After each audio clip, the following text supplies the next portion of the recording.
Hello students, welcome to Utkarsh NEET JEE channel. जिस date का हम सभी को बेसब्री से इंतजार था वो डेट आ चुकी है, जो कि है आपका नीट एग्जाम की डेट। और जिस नीट एग्जाम के लिए हम लोग बहुत टाइम से पढ़ रहे हैं, हमारे सारे स्टूडेंट्स जो है वो बहुत एक्साइटेड है नीट का एग्जाम देने के लिए, डॉक्टर बनने के लिए। और कुछ स्टूडेंट्स 1 साल से पढ़ रहे हैं, कुछ स्टूडेंट्स 1 साल से ज़्यादा से पढ़ रहे हैं। और अब जो है वो फाइनल मोमेंट है जिसमें हमारा एग्जामिनेशन फॉर्म ओपन हो चुका है और सितंबर में आपका एग्जाम होने वाला है। तो इसी के साथ एक और दुविधा जो बच्चों के मन में आने लग गई है वो है कि सर नीट का जो है वो फॉर्म कैसे भरे, क्योंकि नीट के फॉर्म में कुछ कुछ जगह ऐसी है जहां पे वो अटक रहे हैं, कुछ कुछ जगह ऐसी है जहां पे उनको बात समझ नहीं आ रही है कि भाई क्या कहना चाह रही है अथॉरिटीज। तो उसके लिए हमने ये वीडियो बनाया है जिसमें हम आपको बताएंगे how to fill NEET exam form. और इसी वीडियो को देखने के बाद आपको मेरे ख्याल से कहीं पे दिक्कत नहीं आने वाली है, पूरे एग्जामिनेशन फॉर्म को भरने में कोई प्रकार की दिक्कत नहीं आएगी और आपकी जो एग्जामिनेशन फॉर्म फिलिंग की प्रोसेस है that will run very smoothly. तो स्टार्ट करते हैं। सबसे पहले जो आपको इसमें करना होगा वो होगा रजिस्ट्रेशन। आपको एनटीए की वेबसाइट पे जाना है एंड अपने आप को रजिस्टर करना है। तो रजिस्ट्रेशन करने के लिए सबसे पहले आपको ये सारी डिटेल्स फिल करनी है। आपका नाम, फादर्स नेम, मदर्स नेम, आपकी जो डेट ऑफ बर्थ है, जेंडर, नेशनैलिटी, आप किस देश से है, और आपका जो आइडेंटिटी डॉक्यूमेंट है। आइडेंटिटी डॉक्यूमेंट में इन्होंने कई सारे ऑप्शंस दिए हैं। आधार कार्ड है, लाइसेंस है, अगर आप 18+ है तो इलेक्शन कार्ड भी यूज कर सकते हैं, अगर आपका पासपोर्ट बना हुआ है तो पासपोर्ट नंबर भी यहाँ पे यूज हो सकता है। जैसे यहाँ पे आधार सेलेक्ट किया हुआ है तो आपको आधार के लास्ट के सिर्फ 4 डिजिट्स जो है वो एंटर करने, लास्ट के 4 अंक आपको यहाँ पे डालने हैं। उसके बाद आपको अपना एड्रेस, वर्तमान एड्रेस जहां पे आप एक्चुअल में अभी रह रहे हैं वो एड्रेस आपको यहां पे डालना है। आपका पता, आपकी स्थानीयता कि भाई वो एरिया क्या कहलाता है, ऑप्शनल डिटेल है, आप चाहे तो उसे इग्नोर कर सकते हैं। देन आपकी सिटी, आपका कंट्री एंड आपका स्टेट। यहां पे ये ध्यान रखना है कि जब हम अपना नाम भरेंगे और जब हम डेट ऑफ बर्थ फिल करेंगे उस टाइम हम थोड़ा सा ये ध्यान रखेंगे कि जो हमारे ऑफिशियल डॉक्यूमेंट्स में नाम है और डेट ऑफ बर्थ है वही हमें फिल करनी है, ताकि किसी भी प्रकार की दिक्कत ना तो हमें महसूस हो ना ही अथॉरिटीज को महसूस हो। क्योंकि डॉक्यूमेंट्स जब वो वेरीफाई करेंगे, क्रॉस चेक करेंगे, तो फिर ये थोड़ी सी उलझन आ जाती है कि आपने यहाँ पे अपना सरनेम लिखा है लेकिन आपके मार्कशीट में तो सरनेम है ही नहीं, यहाँ पे आपका मिडिल नेम है लेकिन मार्कशीट में तो है ही नहीं। तो उस तरह से नहीं, जो एज इट इज जो आपकी 10th की मार्कशीट में नाम है वही आपको नाम एंटर करना है और डेट ऑफ बर्थ भी वही आपको यहां पे फिल करनी है। आगे देखते हैं। आगे जो है आपको सिटी अपनी फिल करनी है, कौन सी डिस्ट्रिक्ट से है आप, और पिन कोड। अब वेरी इंपॉर्टेंट, आपको जो है यहां पे पासवर्ड सेट करना है। पासवर्ड आपका पूरी प्रोसेस के दौरान चलेगा, इसलिए बहुत ध्यान से इस पासवर्ड को आप सेट करिए। पासवर्ड सेट करने में कुछ आपकी कंडीशंस है जो मैं आपको बता देता हूं। सबसे पहली कंडीशन यह है कि आपका जो पासवर्ड है वो 8 to 13 कैरेक्टर्स का होना चाहिए। मतलब उसमें 8 से कम कैरेक्टर नहीं चलेंगे, 13 से ज्यादा कैरेक्टर नहीं चलेंगे। एनटीए जो है वो साइट एक्सेप्ट ही नहीं करेगी। तो 8 से 13 कैरेक्टर का होना चाहिए। और उसके बाद आपके पासवर्ड में एक अपर केस लेटर लिखा होना चाहिए। जब आप फॉर्म फिल करेंगे तो ये सारा आपके पास लिखा आएगा, तो उसी को फॉलो करना है हमें। अपर केस लेटर मतलब एक कैपिटल लेटर तो आपके पासवर्ड में होना ही चाहिए। एक से ज्यादा हो सकता है बट मिनिमम एक तो होना ही चाहिए। फिर एक लोअर केस लेटर होना चाहिए, मतलब एक स्मॉल लेटर तो होना अनिवार्य है। फिर आपका एक नंबर होना चाहिए, कोई भी नंबर हो गया, 4, 5, 8, 10, वॉट यू फील राइट, वो नंबर जरूरी है आपके पासवर्ड में। और स्पेशल कैरेक्टर, स्पेशल कैरेक्टर कैसे होते हैं, आपके परसेंट का सिंबल हो गया, आपके डॉलर का सिंबल हो गया। तो ये जो है स्पेशल कैरेक्टर्स भी आपको अपने पासवर्ड में सेट करने हैं। ये इसलिए करवाया जाता है ताकि आपके जो पासवर्ड की सिक्योरिटी हो वो ज्यादा अच्छी हो और किसी भी तरह की टेम्परिंग, किसी भी तरह का अनफेयर हम मींस उसमें नहीं कर सके। तो आपके लिए ही ये बेहतर ऑप्शन है कि जितना अच्छा आपका पासवर्ड होगा, जितना स्ट्रांग आपका पासवर्ड होगा, उतनी टाइट आपकी सिक्योरिटी होगी। सेकेंडली, इस पासवर्ड को आप नोट करके चलिए। कई स्टूडेंट्स पासवर्ड बना देते हैं फिर भूल जाते हैं, उसके बाद वो फॉरगेट पासवर्ड करेंगे, फिर ओटीपी आएगा, पूरा प्रोसेस इतना कॉम्प्लिकेटेड प्रोसेस करेंगे, टाइम वेस्ट करेंगे। वो टाइम हमें पढ़ने में यूटिलाइज करना है। लास्ट के दिन है, आप टेस्ट दीजिए, सवालों की प्रैक्टिस कीजिए, ना कि इस पूरे प्रोसेस में आप उलझिए। इसीलिए वो पासवर्ड आप प्रॉपरली सेट करिए और अपने दिमाग में उसको रखिए।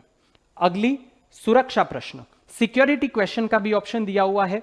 ये इसलिए पूछते हैं ये अगेन कि भाई यहां पे किसी प्रकार की दिक्कत हो गई, पासवर्ड में भूल गए या कुछ भी हो गया, तो एक और तरीका रहे ऑथोरिटीज को आपको एक्सेस करने के लिए। तो सिक्योरिटी क्वेश्चन में इन्होंने बहुत सिंपल सिंपल 4 प्रश्न पूछे हैं। जैसे एक प्रश्न इन्होंने पूछा है कि which is your favourite book, एक इन्होंने पूछा है कि what is the name of your first school, कि भाई आपकी सबसे पसंदीदा पुस्तक कौन सी है, आपकी पहली स्कूल का नाम क्या था, what is the name of your neighbours pet, कि आपके जो नेबर है, जो पड़ोसी है, उनके जो पेट है उसका नाम क्या है, उसका आंसर आपको यहां पे फिल करना है।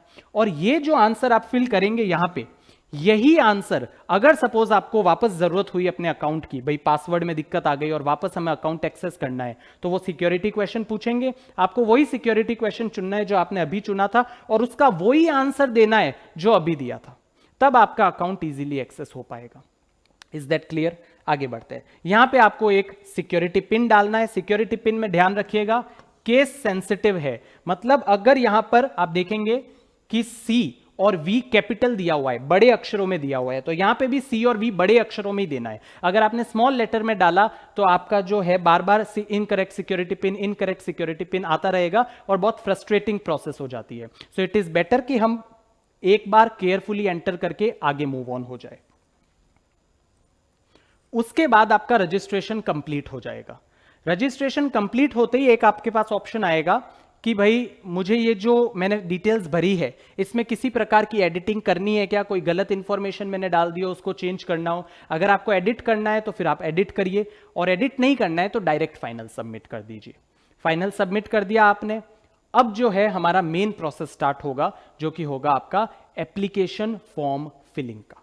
एप्लीकेशन फॉर्म फिलिंग से पहले मैं आपको बता दूं, आपके मोबाइल नंबर पे जो है एक एप्लीकेशन नंबर आ जाएगा, वो एप्लीकेशन नंबर आपका रहेगा, और साथ ही साथ क्या होगा कि उसको यूज करते हुए आगे का प्रोसेस आप करेंगे। आपने हो सकता है रजिस्ट्रेशन आज कर दिया, अब फॉर्म कल भरेंगे, तो वो एप्लीकेशन नंबर यूज किया आपने, और एप्लीकेशन नंबर को यूज करने के पश्चात में आपने अपना पासवर्ड डाला, अकाउंट एक्सेस किया, एप्लीकेशन स्टार्ट हो गई।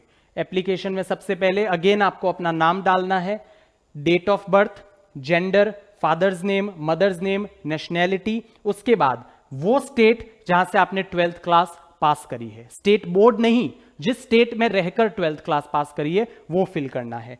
कैटेगरी वेरी इंपॉर्टेंट, किस कैटेगरी से आप बिलोंग करते हैं, क्योंकि उसी के थ्रू आपकी जो है आगे की चीजें होगी, जैसे पेमेंट प्रोसेस होगा या जो आपकी कट ऑफ बनती है, वो सारी प्रोसेस के लिए कैटेगरी इंपॉर्टेंट है कि भाई आप जनरल कैटेगरी से है या आप जनरल EWS है, आर्थिक पिछड़ा वर्ग से है, आप SC ST OBC कोई भी कैटेगरी से जो हो आप, वो कैटेगरी आपको यहां पे फिल करनी है। और अगर आप पर्सन विथ डिसेबिलिटी है, PWD मतलब पर्सन विथ डिसेबिलिटी है, तो वो आपको यहां पे फिल करनी है कि भाई हां यस या नो।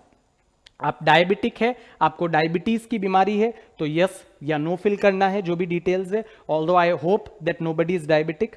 देन आपको जो है अपनी कंट्री फिल करनी है, जिस कंट्री में आप रहते हैं। मूविंग फॉरवर्ड, आपको यहां पे एक बहुत इंपॉर्टेंट चीज इन्होंने पूछी है, यहां पे इसको केयरफुली फिल करना है। इन्होंने कहा है कि जो ड्रेस कोड है उसके विपरीत पोशाक पहनेंगे क्या आप, क्योंकि हमें पता है कोई भी एग्जाम होता है उसका एक ड्रेस कोड होता है, ताकि कोई भी स्टूडेंट चीटिंग नहीं कर सके, अनफेयर मींस का यूज नहीं कर सके, इसलिए उस ड्रेस कोड को फॉलो करना अनिवार्य है। लेकिन यहां पे इन्होंने क्या पूछा है कि उसके विपरीत पोशाक आप पहनने का इरादा रखते हैं क्या, तो नो। लेकिन आप इसको ये मत दीजिएगा कि बस ड्रेस कोड पूछा है तो हमें शायद यही लिखना है कि ड्रेस कोड फॉलो करेंगे या नहीं, तो आपने यस लिख दिया और पूरी चीज गलत हो गई। नहीं, ड्रेस कोड के विपरीत पहनेंगे क्या, नहीं पहनेंगे, रूल्स का पालन करेंगे, अच्छे इंसान बनेंगे, तो आपको यहां पे क्या देना है, नो फिल करना है। देन किस एग्जाम के लिए फिल कर रहे हैं, तो आई थिंक ये तो पहला लक्ष्य ही हमने यही बनाया था जब हम 10th पास की थी हमने, और कुछ लोगों ने तो उससे पहले भी, कि हमें डॉक्टर बनना है और डॉक्टर के लिए जो एग्जाम देना है वो नीट एग्जाम होगा हमारा। तो यहां पे आपको एग्जामिनेशन नीट आ जाएगा। देन आपका मीडियम क्या रहेगा, तो मीडियम में अगर आप इंग्लिश मीडियम के स्टूडेंट है तो इंग्लिश भरेंगे, अगर आप हिंदी माध्यम के छात्र है तो हिंदी माध्यम भरेंगे, और अगर आप कोई अन्य मीडियम से है जो कि नीट के मीडियम्स में इंक्लूडेड है तो वो आप यहां पे फिल करेंगे। उसके बाद आपकी प्रेफरेंस सिटी, किस शहर में जाके आप एग्जाम देंगे, तो उस वो शहर किस स्टेट में है। तो आपने यहाँ पे अपनी 4 प्रेफरेंस दे दी। पहली प्राथमिकता उसे देंगे जहां पे आप चाहते हैं कि भाई यहाँ पे तो मेरा सेंटर आना ही आना चाहिए, और फिर दूसरे पे आएगा तो भी चलेगा, फिर तीसरा, और उसके बाद अपनी चौथी प्रेफरेंस आप सेट करिए। और इन्हीं 4 में से आपको एक जो है सेंटर मिलेगा। हो सकता है आपको फर्स्ट प्रेफरेंस ही मिल जाए इफ यू आर लकी, हो सकता है आपको सेकंड मिले। That's all about the process.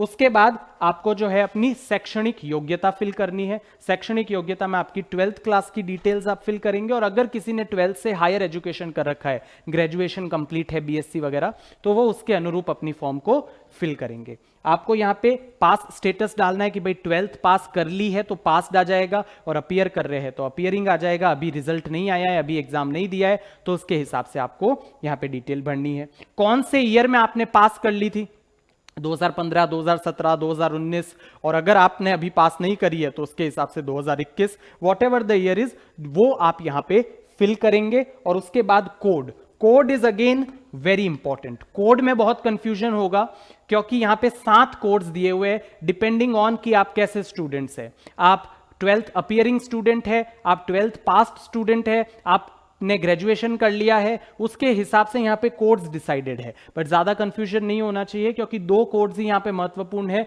वो है एक आपका code 1 is important, and second is code 2। Code 1 उन स्टूडेंट्स के लिए है जो 12th में है अभी, मतलब जिन्होंने 12th पास नहीं करी है, उनके लिए कोड 1 है। और अगर आपने 12th पास कर ली है और उसके आगे आपने कोई कॉलेज डिग्री नहीं ली है, बीएससी नहीं किया है, बीएससी के फर्स्ट ईयर में भी नहीं है, बीएससी कंप्लीट भी नहीं हुआ है, कुछ भी नहीं है, तो आप कोड 2 को फिल करेंगे। और अगर आपने बीएससी कर लिया है, बीएससी की फर्स्ट ईयर में है, तो उसके हिसाब से फिर 3 to 7 डिपेंडिंग अपॉन वो सारा आप इंफॉर्मेशन बुलेटिन जो है उसके आधार पर आपको फिल करना पड़ेगा। बट मोस्टली जो स्टूडेंट्स है वो या तो कोड ए के होते हैं या वो कोड 2 के होते हैं। देखते हैं आगे जो इंफॉर्मेशन इन्होंने पूछी है वो है कि भाई आपकी स्कूलिंग कहां पे हुई, तो उसका स्थान आप भर दीजिएंगे। अब कौन सी स्कूल थी आपकी या कॉलेज, क्योंकि मैंने कहा है बीएससी स्टूडेंट्स भी भर सकते हैं, तो वो कॉलेज क्या होगी उनकी, तो हम यहां पे स्कूल का लेके चलते हैं, क्योंकि mostly students school passed out होते हैं।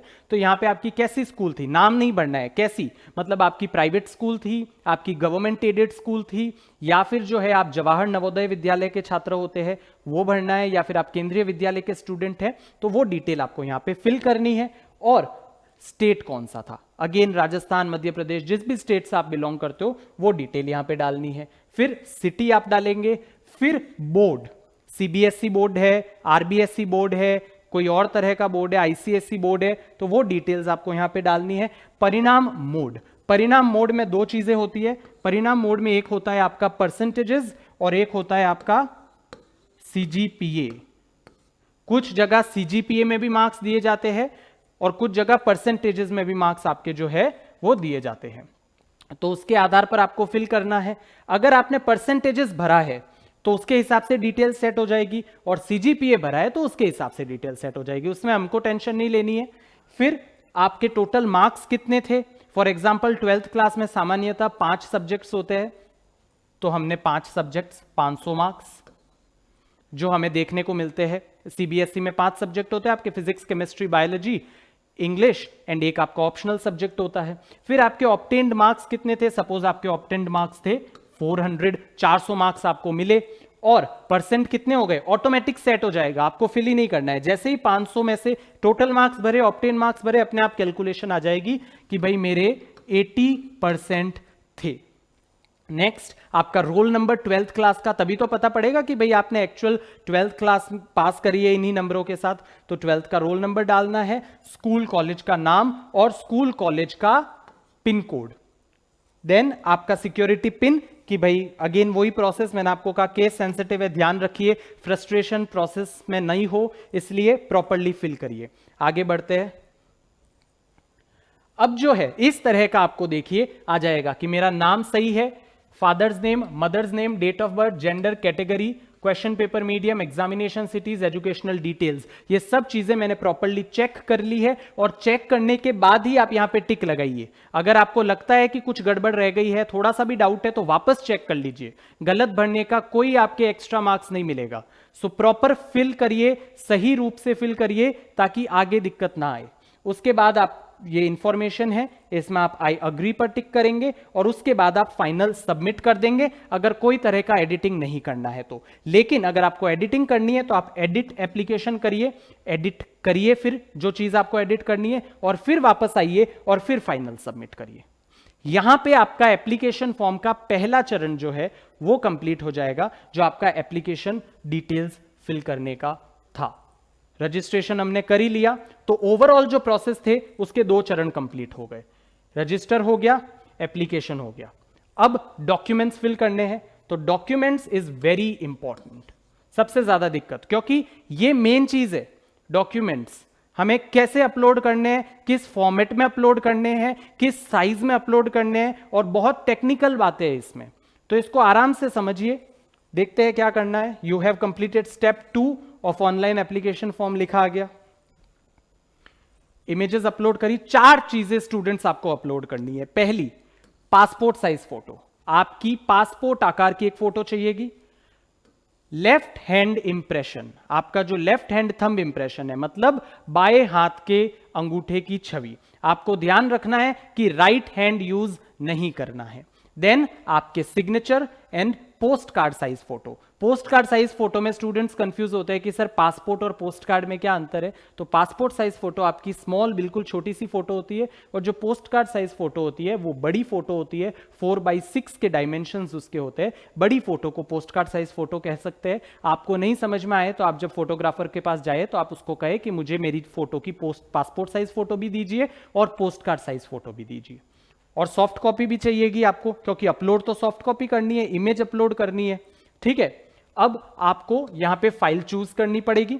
जो फाइल आपको अपलोड करनी है उस फाइल की क्वालिटी जेपीजी होनी चाहिए। ध्यान रखना है, ये चारों चीजें जो आप अपलोड करेंगे इनका फॉर्मेट जेपीजी होना चाहिए। जेपीजी, कोई और फॉर्मेट में इमेज है, पीएनजी फॉर्मेट में इमेज है या कोई और फॉर्मेट में इमेज है, तो आपको क्या करना है, उसको जेपीजी में कन्वर्ट करना है। कैसे करना है? बहुत बड़ी प्रोसेस है, बहुत डिफिकल्ट प्रोसेस है? बिल्कुल नहीं। आज की डेट में हमारे पास गूगल है, गूगल पे जाइए, इंटरनेट पे डालिए कि भाई पीएनजी टू जेपीजी कन्वर्टर, कोई भी साइट पे जाइए और जेपीजी में कन्वर्ट कर दीजिए और उस इमेज को आप यूज कर सकते हैं। देन साइज का भी ध्यान रखना है। हर इमेज की एक पर्टिकुलर साइज दे रखी है। 10 से 200 के बी आपकी पासपोर्ट साइज, 10 से 200 के बी आपका लेफ्ट हैंड थंब इंप्रेशन, और पोस्ट कार्ड साइज फोटो भी 10 से 200 के बी। लेकिन यहां पे डिफरेंस है, जो आपका सिग्नेचर है उसकी साइज अलग है, उसकी साइज है 4 to 30 के बी। तो उसके हिसाब से आप अपनी इमेजेस अपलोड करेंगे। अगर आपकी इमेजेस इन कैटेगरी में नहीं बैठ रही है, कोई दिक्कत नहीं है, इमेज रीसाइज हो जाती है इंटरनेट पे इजीली। उन इमेजेस को रीसाइज कर लीजिए, इन साइज के अंदर बिठा दीजिए और फिर आप अपलोड कर दीजिए। एक इंपॉर्टेंट बात बता दूं, यहां पे आपको लेफ्ट हैंड थंब इंप्रेशन देना है। अगर किसी कारणवश लेफ्ट हैंड थंब इंप्रेशन नहीं दिया जा रहा है, मे बी कोई दुर्घटना हो गई, तो फिर आप राइट हैंड थंब इंप्रेशन का यूज कर सकते हैं। Otherwise left hand thumb impression ही एक्सेप्टेबल होगा, इसका ध्यान रखिए। आगे बढ़ते हैं। अब इमेजेस, टेक्निकल बातें समझ आ गई, सर इस साइज में होनी चाहिए, इस फॉर्मेट में होनी चाहिए, लेकिन इमेज कैसी है वो भी तो इंपॉर्टेंट बात है। तो सबसे पहले इमेज में आपको अपना नाम और डेट ऑफ टेकिंग फोटोग्राफ लिखवानी जरूरी है। आपने अपना नाम लिखवाना है और आपको जो है किस दिन आपने फोटो खिंचाई। फॉर एग्जांपल यहां पे मेरा नाम आ जाएगा और यहां पे 15 जुलाई 2021 आज की डेट आ जाएगी। उसी के हिसाब से आपकी यहां पे भी डेट आ जाएगी, जो भी है 15 जुलाई, 17 जुलाई, जिस भी दिन आप फोटो खिंचाएंगे वो डेट यहां पे आ जाएगी। सेम फोटो होगी, आपको बस इसको पासपोर्ट साइज में रखना है और इसको पोस्ट कार्ड साइज में रखना है। फोटो क्लियर होनी चाहिए। फोटो में ऐसे नहीं कि आपने मास्क लगाया हुआ हो, हालांकि हमें सारे प्रिकॉशंस लेने हैं, कोविड का टाइम है, बट जो आपकी फोटो है उसमें आपका क्लियर फेस दिखना चाहिए ताकि आप आइडेंटिफाई हो सके। अगर कोई ऐसा बैकग्राउंड है जिससे आपका फेस क्लियर नहीं दिख पा रहा है तो ऐसी इमेजेस आपको अवॉइड करनी है और पूरा फेस आपका दिखे। अगर आप ग्लासेस लगाते हैं तो ऐसा रिफ्लेक्शन नहीं पड़े कि भाई फेस नहीं दिख पा रहा है। उन सब चीजों का आपको ध्यान रखते हुए जो है अपनी इमेजेस अपलोड करनी है, और पहले अपनी इमेजेस भी इसी रूप से खिंचानी है आपको। देन आपका थंब इंप्रेशन, बार बार मैं कह रहा हूं left hand thumb impression, right hand नहीं चलाना है, left hand thumb impression and आपका सिग्नेचर। सिग्नेचर भी कोशिश करिए कि लेजिबल हो, अच्छे से दिखे, साफ दिखे, और जो आपका एक्चुअल सिग्नेचर है वही यहां पे यूज करना है, मनगढ़ंत नया सिग्नेचर नहीं बनाना है। Is that clear? अब आपके 3 स्टेजेस कंप्लीट हो गए। आपने रजिस्टर कर लिया, आपने फॉर्म भर दिया, आपने डॉक्यूमेंट्स अपलोड कर दिए। अब जो चौथी चीज है वो है पेमेंट। पेमेंट जब आप कर देंगे तो आपका फॉर्म फुली सबमिट हो जाएगा। तो पेमेंट के लिए आपकी अलग अलग फी है, डिपेंडिंग अपॉन आप किस कैटेगरी में है उसके हिसाब से। 1500 फी है, 1400 है, 800 है। तो आपकी जो भी एग्जामिनेशन फी है वो आपको पे करनी है, और उसके लिए आप कोई भी मेथड यूज कर सकते हैं जो कि ऑनलाइन पेमेंट का मेथड हो। आप क्रेडिट कार्ड यूज कर सकते हैं, आप डेबिट कार्ड यूज कर सकते हैं, आप नेट बैंकिंग कर सकते हैं, आप यूपीआई कर सकते हैं। जिसमें भी आप सहज हो, जिसमें भी आप कंफर्टेबल हो, उस मेथड का आप यूज कर सकते हैं। SBI bank, Canada bank, ICICI bank, HDFC bank, Paytm payment भी इन्होंने दिया है। मतलब क्रेडिट नहीं है, डेबिट कार्ड नहीं है, यूपीआई नहीं है, नेट बैंकिंग नहीं है, तो पेटीएम के थ्रू भी पेटीएम पेमेंट जो है आप कर सकते हैं। तो बहुत प्रॉपर आपको पेमेंट करना है। पेमेंट के दौरान एक इंपॉर्टेंट चीज बता दूं कि जब आप पेमेंट करेंगे तो उसके बाद 2 सेकंड 10 सेकंड का एक विंडो ओपन होता है जिसमें जो है सारा पेमेंट आपका प्रोसेस होता है। उस दौरान लिखा भी आएगा आपके मोबाइल में भी, फिर भी मैं आपको बता दूं रिफ्रेश नहीं करना है, पीछे नहीं जाना है, फोन बंद नहीं करना है, डेटा बंद नहीं करना है, क्योंकि वो पेमेंट हो सकता है फिर फेल हो जाए। फिर वापस आप प्रोसेस करेंगे, क्यों दिक्कत, फिर आप रिफंड के लिए बोलेंगे, दूसरी चीजें कहेंगे, फिर बहुत टेंशन भी हो जाती है हमें कि भाई हमने इतनी मेहनत से फॉर्म भरा और फॉर्म ही हमारा गलत हो गया। तो इसलिए जब आप पेमेंट करें थोड़ा सा वेट कर लीजिए, थोड़ा सा पेशेंस रखिए। इतना टाइम हमने पेशेंस रखा है एग्जाम की डेट के लिए, तो हम थोड़ा सा पेशेंस कुछ सेकंड का पेमेंट के लिए तो रख ही सकते हैं। तो जब आपका पेमेंट पूरी तरह से प्रोसेस हो जाए उसके बाद आपकी तरफ से आपका फॉर्म फिल हो चुका है, फिर आप फॉर्म को डाउनलोड कर लीजिए कि भाई आपने जो फॉर्म भरा है उसका कंफर्मेशन पेज आपको यहां पे लिखा आएगा और उसको आप डाउनलोड कर लेंगे। उसको आप डाउनलोड कर लीजिए, हो सके तो एक आधा प्रिंट आप अपने पास रखिए ताकि जिस दिन एग्जाम हो आपके पास रहे और कोई तरह की दुविधा का आपको जो है वो सामना नहीं करना पड़े। इसी के साथ आपका ये फॉर्म फिलिंग का प्रोसेस कंप्लीट होता है और मैं उम्मीद कर रहा हूं कि ये जो लास्ट के 2 महीने हैं इनमें आप जमकर टेस्ट्स दे रहे हैं, सवाल सॉल्व कर रहे हैं, और उत्कर्ष ऐप में आपको इतना सारा मटेरियल अवेलेबल है प्रैक्टिस का जिससे आई थिंक कि उससे बाहर आपको जो है ज्यादा देखने की जरूरत है नहीं। तो उन सारे सवालों को अच्छे से प्रैक्टिस करिए, दुविधा आने पर उनके वीडियो सोल्यूशन देखें, उनके एक्सप्लेनेशन देखें, और फॉर्म फिलिंग में बहुत ज्यादा टाइम वेस्ट नहीं करें। प्रॉपर एक बार में ही ऐसा काम करना है कि आगे दिक्कत नहीं आए। With this in mind, wishing you all the very best.